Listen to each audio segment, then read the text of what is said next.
New tactics expected in Springfield as police crack down on illegal dirt bike riding in the city. Good evening, and thank you for joining us on this Thursday evening. I'm Beth Ward. Chris Pisano is off tonight. Police say they've seen more riders on the streets thanks to the warmer weather. Western Mass News reporter Audrey Russo joins us now live from police headquarters with more. Audrey?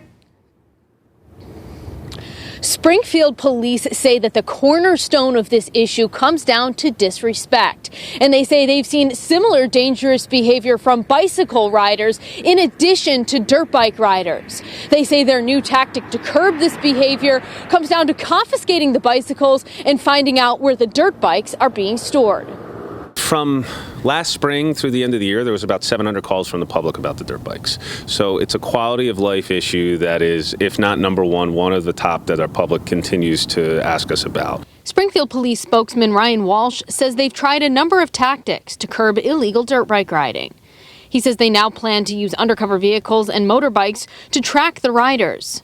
But because police won't jeopardize public safety to chase the riders down, their goal is to find the bikes when they aren't being used. What we're asking for the public, if there's any ideas of where these bikes are stored, whether they're in someone's home, garage, or potentially storage facilities. Western Mass News has reported on dirt bike riders swarming drivers in the past. Walsh is asking drivers to call police immediately if that happens to you. You might have someone that gets fearful, or you might have someone that potentially retaliates, and we don't want either of those things to happen. But Walsh says they're starting to see the same dangerous behavior from bicyclists, too. We're going to start looking at the bicyclists, confiscating their bikes for up to 15 days, and start holding their parents responsible. Right now, Walsh says there's an ordinance charging parents $20 to get their child's confiscated bike back. Might go to council to ask to bump that up to 50, but what we're seeing is, at least from some of our social media monitoring, is the parents don't seem to care so much what their kids are doing. Walsh says they've cited 5 bicyclists and charged one criminally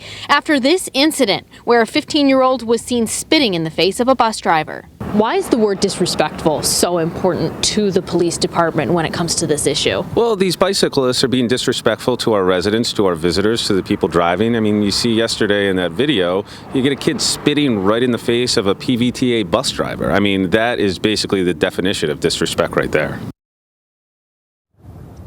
Now, Walsh did say that the police department is going to continue to explore and have conversations around whether or not a bike park in the city of Springfield could curb some of these dangerous stunts.